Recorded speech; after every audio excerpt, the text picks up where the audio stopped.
Xin chào các bạn.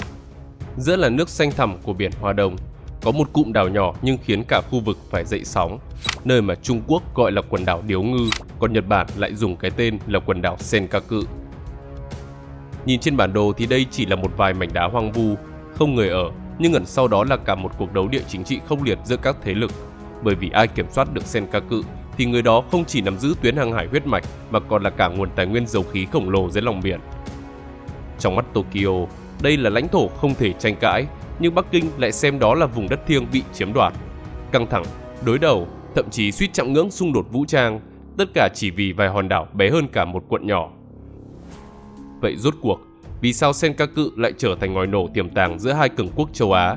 Trong video hôm nay, các bạn hãy cùng chúng mình tìm hiểu về quần đảo đặc biệt này nha.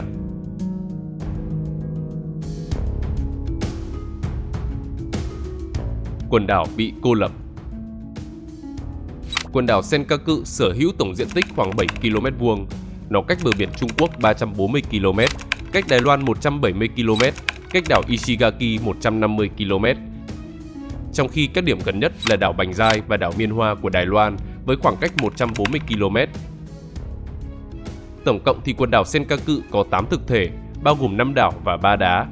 Theo định nghĩa thì đảo là những vùng đất tự nhiên được bao quanh bởi nước, có thể hỗ trợ hoạt động kinh tế hoặc là nơi ở của con người nên được hưởng lãnh hải, vùng đặc quyền kinh tế và thềm lục địa. Trong khi đá thì chỉ có lãnh hải 12 hải lý. Theo đó thì thực thể lớn nhất của quần đảo Senkaku là đảo Uosuri hay là đảo Điếu Ngư, có diện tích 4,32 km vuông với chiều dài 3,5 km từ đông sang tây và 1,3 km từ bắc xuống nam. Về địa hình thì phần phía bắc của hòn đảo tương đối thoai thoải, nhưng khu vực phía nam lại có vách đá dựng đứng. Nơi này có địa điểm cao nhất của cả quần đảo, đó là đỉnh Nagahara, cách mực nước biển 362 m. Vào ngày 19 tháng 8 năm 2012, 10 người Nhật Bản đã đổ bộ lên đảo Uosuri và cắm cờ gần đỉnh núi. Từ xa nhìn lại, Uosuri trông như một ngọn núi lửa đã ngủ yên từ lâu, với phần đỉnh hơi bẹt và sườn núi phủ lớp đất nâu sẫm xen kẽ cò biển thấp. Xung quanh đảo là những vách đá ba gian sẫm màu, dựng thẳng đứng xuống biển, nơi có sóng không ngừng đập vào, tạo nên âm thanh vang vọng đặc trưng.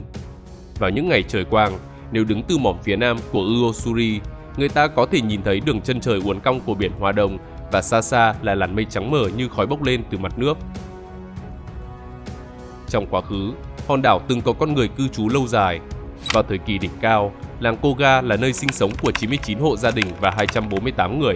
Họ đã xây dựng nên một bến thuyền và làm việc cho một nhà máy cá ngừ, nhưng tới năm 1940 thì tất cả đều đã rời đi.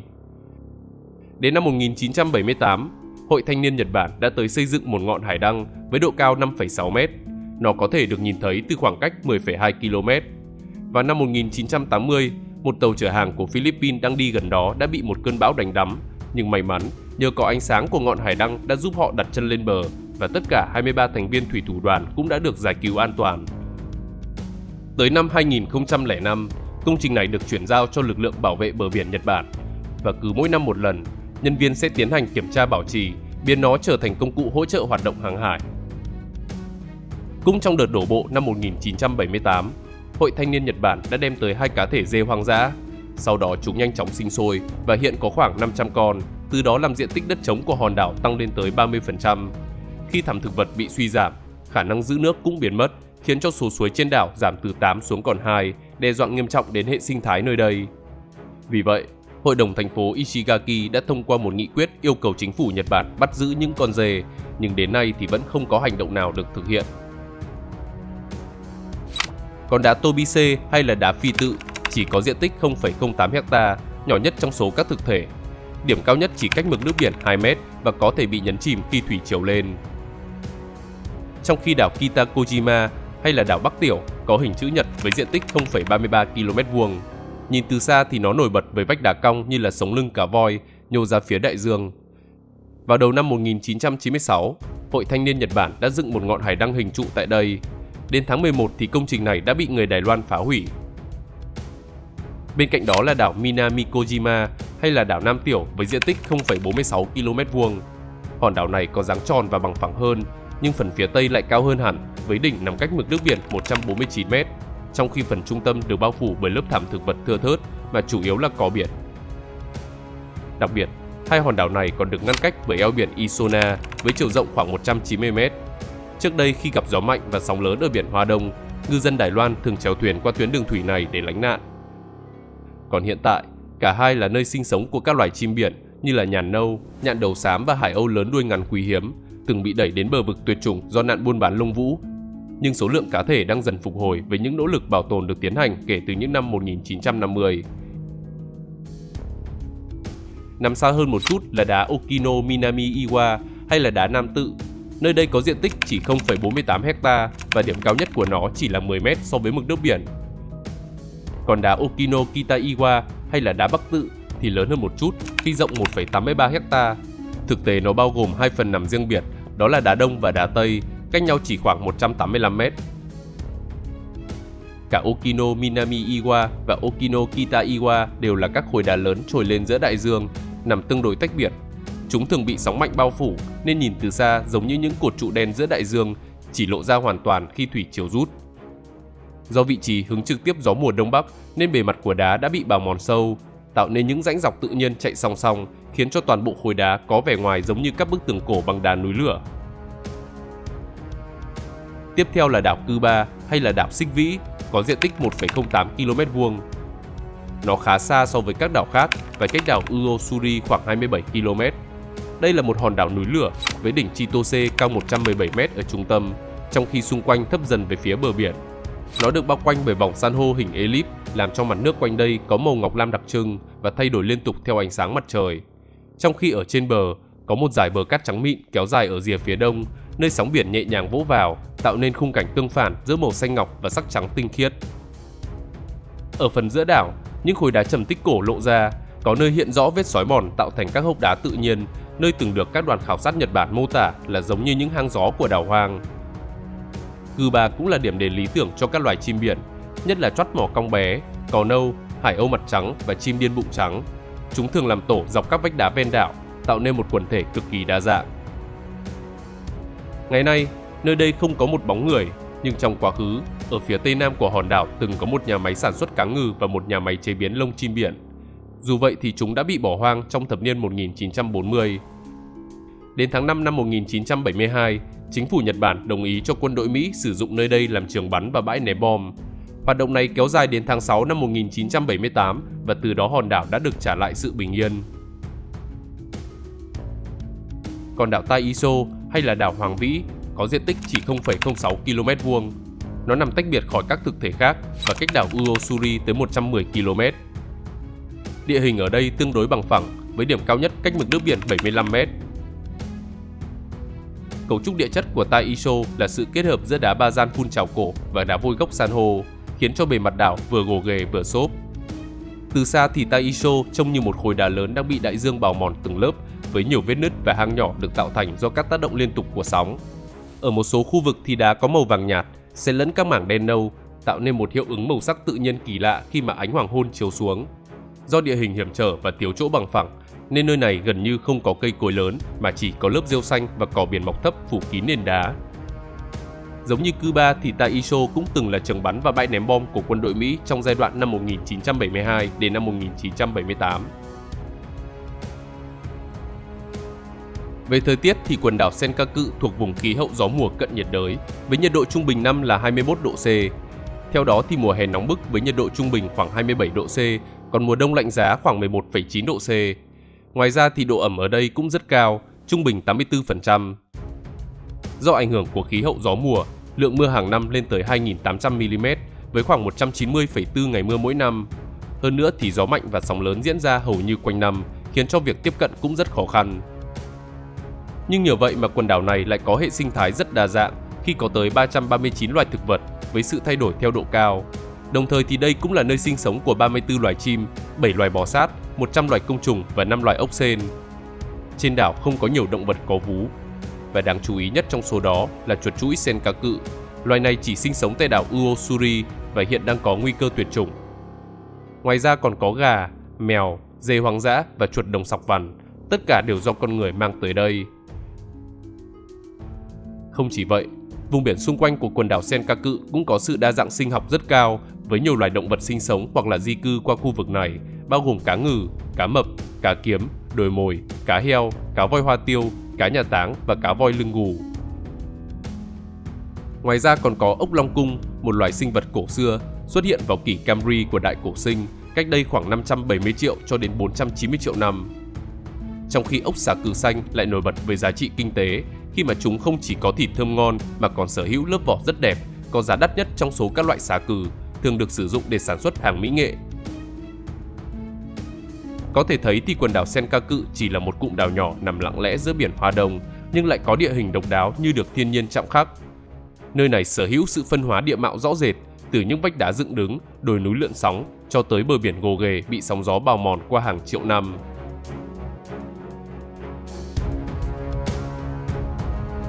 Những tranh cãi lịch sử. Những ghi chép sớm nhất về quần đảo Điếu Ngư xuất hiện trong các cuốn sách của Trung Quốc như là Thuận Phong Tương Tống, Sứ Lưu Cầu Lục hay là Chủ Hải Đồ Biên. Chúng có niên đại từ thế kỷ 16, ghi chép lại hoạt động giao thương giữa nhà Minh và Vương quốc Lưu Cầu. Tuy nhiên thì không rõ bên nào mới là người khám phá ra quần đảo Điếu Ngư đầu tiên. Đặc biệt trong cuốn Sử Lưu Cầu Lục xuất bản vào năm 1534, ghi lại chuyến đi của sứ giả nhà Minh Trần Khản, cho thấy thủy thủ Lưu Cầu đã có hiểu biết rất rõ về quần đảo này và nắm chính xác vị trí của các đảo. Dù không định cư tại đây, nhưng do vị trí gần gũi cùng với hoạt động buôn bán và đánh bắt hải sản, nên họ mới là những người gắn bó nhất với những hòn đảo xa xôi này. Nhất là khi nhà Minh không kiểm soát được Đài Loan, hòn đảo khi đó vẫn do người bản địa nắm giữ.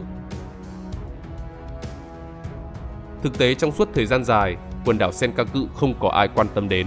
Chúng có kích thước quá nhỏ, lại không sở hữu nguồn nước ngọt dồi dào, đồng thời lại thiếu đi các tài nguyên cần thiết cho con người sinh sống. Các thủy thủ trong khu vực tuy biết đến nó, nhưng không ai tiến hành khai thác hay là khám phá. Đến năm 1845, thuyền trưởng Edward Belcher và tàu HMS Samarang của Hải quân Anh đã đặt chân đến nơi này. Ông mô tả các đảo ở đây có đỉnh giống như chóp nhà thờ và ghi nhận đất của đảo lớn rất cằn cỗi, không có dấu vết của con người sinh sống hoặc là ghé thăm. Nhưng mọi thứ bắt đầu thay đổi từ nửa sau thế kỷ 19. Vào năm 1879, Nhật Bản chính thức sáp nhập Vương quốc Lưu Cầu và đổi tên thành tỉnh Okinawa. Từ đó thì quần đảo Senkaku trở thành ranh giới mới giữa hai thế lực hùng mạnh nhất châu Á, Đế quốc Nhật Bản và Đế quốc Đại Thành. Sau đó vào năm 1884, doanh nhân Koga Tatsushiro đã phát hiện ra rằng các hòn đảo này không có người ở và cũng không nằm dưới sự kiểm soát của bất kỳ quốc gia nào. Nhìn thấy tiềm năng kinh doanh ở đây, Tatsushiro đã nộp đơn lên chính phủ Nhật Bản đề nghị sáp nhập, sau đó cho doanh nhân này thuê để phát triển. Hành động này đã thu hút sự chú ý của nhiều quan chức. Vì vậy vào năm 1885, thống đốc tỉnh Okinawa là Nishimura Tsutezo đã tiến hành điều tra nơi này. Theo đó thì người dân địa phương biết rõ các thực thể tại đây và sử dụng chúng để điều hướng trên hành trình vượt biển. Đồng thời thì không tìm thấy bất kỳ bằng chứng nào về quyền sở hữu của triều đại nhà Thanh. Vì vậy mà có ý kiến cho rằng Nhật Bản nên sáp nhập quần đảo Senkaku. Tuy nhiên thì Bộ trưởng Ngoại giao lúc bấy giờ là Inoue Kaoru cho biết địa điểm này nằm rất gần với khu vực biên giới với nhà Thanh và đã được phía Trung Quốc đặt tên. Ông cũng trích dẫn một bài báo Trung Quốc trước đó tuyên bố rằng Nhật Bản đang chiếm đóng các hòn đảo nằm ngoài khơi của tỉnh Đài Loan. Vì vậy, nếu họ muốn tiến hành dựng cột mốc chủ quyền trên quần đảo thì có thể làm nhà Thanh thực sự nổi giận và một cuộc chiến tranh là điều không thể tránh khỏi. Dù vậy thì các ngư dân tại Okinawa vẫn tiếp tục đánh bắt cá tại quần đảo Senkaku, trong khi phía Trung Quốc không có bất kỳ phản ứng nào. Đến năm 1893, chính quyền tại tỉnh Okinawa lại một lần nữa yêu cầu chính phủ Nhật Bản dựng cột mốc biên giới nhằm mục đích kiểm soát hoạt động khai thác hải sản. Không lâu sau đó, vào tháng 8 năm 1894, chiến tranh Thanh Nhật bùng nổ. Tới ngày 14 tháng 1 năm 1895, chính phủ Nhật Bản đã quyết định chính thức sáp nhập quần đảo Senkaku và dựng một cột mốc biên giới dựa trên nguyên tắc pháp lý quốc tế về quyền chiếm hữu đất vô chủ. Họ lấy lý do là nhà Thanh đã không có bất cứ phản ứng gì với các hoạt động của ngư dân Nhật. Vào tháng 4 năm 1895, chiến tranh kết thúc với hiệp định Shimonoseki. Theo đó, đế quốc Nhật Bản là bên giành thắng lợi, buộc nhà Thanh phải nhượng lại quần đảo Bành Hồ và đảo Đài Loan, từ đó thay đổi hoàn toàn cán cân quyền lực tại khu vực châu Á-Thái Bình Dương. Đối với quần đảo Senkaku, vào năm 1896, chính phủ Nhật Bản đã cho doanh nhân Koga Tatsushiro thuê miễn phí các đảo Uosuri, Kitakojima, Minami Kojima và Kuba trong vòng 30 năm. Sau đó hợp đồng thuê có thể được kéo dài, thế nhưng người thuê sẽ phải trả phí. Từ đây thì Koga Tatsushiro đã xây dựng cầu tàu, bến tàu và hồ chứa, đồng thời mở nhà máy và thuê công nhân. Họ thu thập lông chim Hải Âu, khai thác phân chim, đánh bắt cá ngừ và sản xuất cá bào. Đến năm 1932, Koga Zenji, con trai của Koga Tatsushiro, đã mua lại các hòn đảo từ chính phủ với giá 15.000 yên và biến chúng trở thành tài sản tư nhân.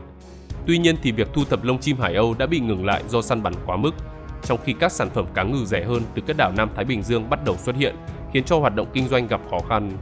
Cuối cùng vào năm 1940, nhà máy buộc phải đóng cửa do Nhật Bản thiếu nhân liệu trong Thế chiến thứ hai.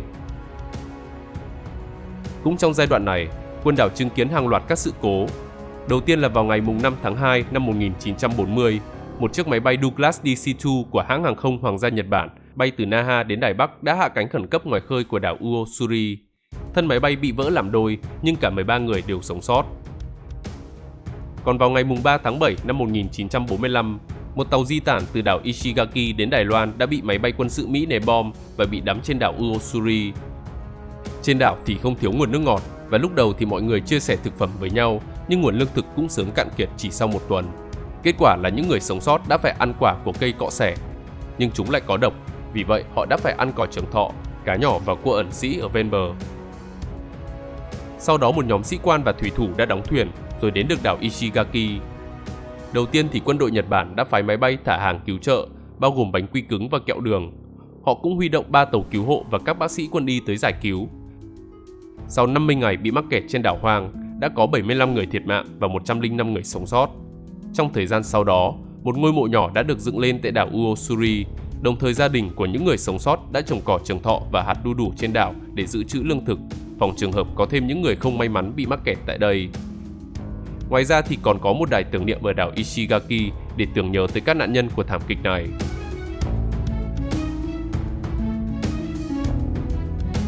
Quyền sở hữu các đảo. Sau Thế chiến thứ hai thì Nhật Bản thua trận, phải trao trả lại Đài Loan và Bành Hồ cho Trung Hoa Dân Quốc, đồng thời để Mỹ đóng quân tại tỉnh Okinawa. Tuy nhiên thì chủ quyền của quần đảo Senkaku không có bất kỳ ai tranh chấp. Nơi này được Nhật Bản sáp nhập theo nguyên tắc chiếm hữu đất vô chủ, chứ không phải thông qua hiệp ước bất bình đẳng. Thực tế thì ngoại trừ nhà Thanh, các nhà nước sau đó như là Trung Hoa Dân Quốc hay là Cộng hòa Nhân dân Trung Hoa đều không đưa ra yêu sách nào đối với quần đảo Senkaku. Thậm chí còn công nhận đây là lãnh thổ hợp pháp của Nhật Bản trong một số bản đồ, bài báo và tài liệu chính phủ. Nhưng mọi chuyện đã thay đổi nhanh chóng vào năm 1968 khi Hội đồng Kinh tế và Xã hội Châu Á và Viễn Đông của Liên Hợp Quốc đã thực hiện một cuộc khảo sát học thuật. Theo đó, bên dưới đáy biển xung quanh quần đảo Senkaku có thể chứa một lượng dầu mỏ và khí đốt khổng lồ. Vì vậy, cả Trung Quốc lẫn Đài Loan đều chú ý tới nơi đây. Hơn nữa, vùng biển này cũng sở hữu các tiềm năng về khoáng sản, giao thông hàng hải và ngư trường phong phú, tất cả càng làm tăng thêm giá trị chiến lược của nó. Vì vậy, vào năm 1971, cả Trung Quốc và Đài Loan đều tuyên bố chủ quyền với quần đảo Senkaku, gọi nó với cái tên quần đảo Điếu Ngư hoặc là quần đảo Điếu Ngư Đài. Việc cả hai bất ngờ lên tiếng sau một thời gian dài im lặng là nhắm vào đúng lúc Mỹ đang chuẩn bị chuyển giao lại tỉnh Okinawa cho Nhật Bản. Cả Bắc Kinh và Đài Loan đồng loạt nêu yêu sách, coi quần đảo Senkaku là một bộ phận của tỉnh Đài Loan đã bị cắt bất hợp pháp theo Hiệp ước Shimonoseki vào tháng 4 năm 1895.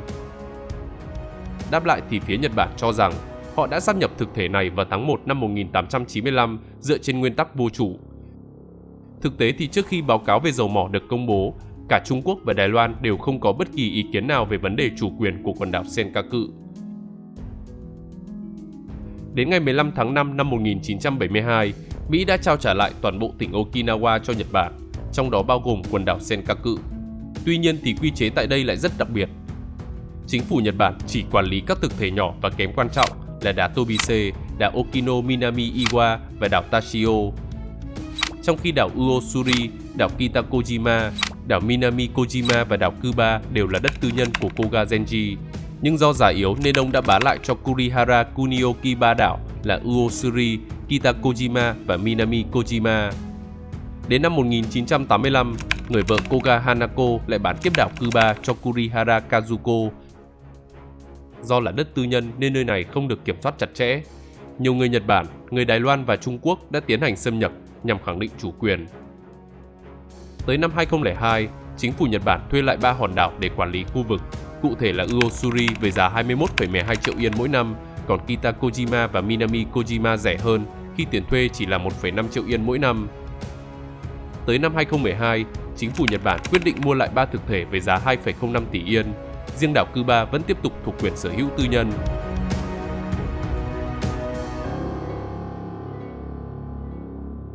Tranh chấp không hồi kết.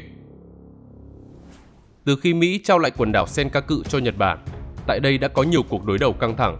Như vào ngày 12 tháng 4 năm 1978, hơn 80 tàu đánh cá Trung Quốc đến vùng biển xung quanh các đảo tranh chấp và đã ở lại đó khoảng một tuần. Động thái khiêu khích này xảy ra đúng vào lúc hai nước đang tìm cách tăng cường quan hệ. Sau đó thì Đặng Tiểu Bình đã phải hủy bỏ một cuộc tập trận lớn của Hải quân nhằm giảm căng thẳng. Tới ngày 12 tháng 8 năm 1978, Nhật Bản và Trung Quốc ký kết hiệp ước hòa bình, tạm bỏ qua quá khứ đầy xung đột. Cũng trong ngày này, Hội Thanh niên Nhật Bản, một tổ chức cánh hữu, đã tới đảo Uosuri để xây dựng một ngọn hải đăng và thả 2 con dê. Tới năm 1979, lực lượng bảo vệ bờ biển Nhật Bản đã thiết lập một sân bay trực thăng tạm thời, nhưng sau đó đã bị dỡ bỏ. Đặc biệt trong giai đoạn này, chính Đài Loan chứ không phải Trung Quốc mới là bên thường xuyên lên tiếng liên tiếp về vấn đề chủ quyền, cũng như đưa ra các hành động mạnh mẽ. Như vào năm 1996, Hội Thanh niên Nhật Bản thiết lập một ngọn hải đăng tại Kitakojima, nhưng nó đã bị phá hủy bởi người Đài Loan. Tuy nhiên, bước sang thế kỷ 21, quan hệ giữa các nước trong khu vực dần thay đổi. Trung Quốc ngày càng đối đầu với Nhật Bản, trong khi Đài Loan lại lựa chọn hòa hoãn. Như vào năm 2000, Hội Thanh niên Nhật Bản đã xây dựng đền Senkaku tại đảo Uosuri, nhưng vào ngày 24 tháng 3 năm 2004, 7 người Trung Quốc đã đổ bộ lên đảo và phá hoại công trình này. Sau đó thì ngôi đền đã được thiết lập lại rồi bị phá hủy hoàn toàn vào năm 2008. Hiện nay thì đền Senkaku đã được đặt tại Ishigaki, hướng mặt về đảo Uosuri với khoảng cách 160 km.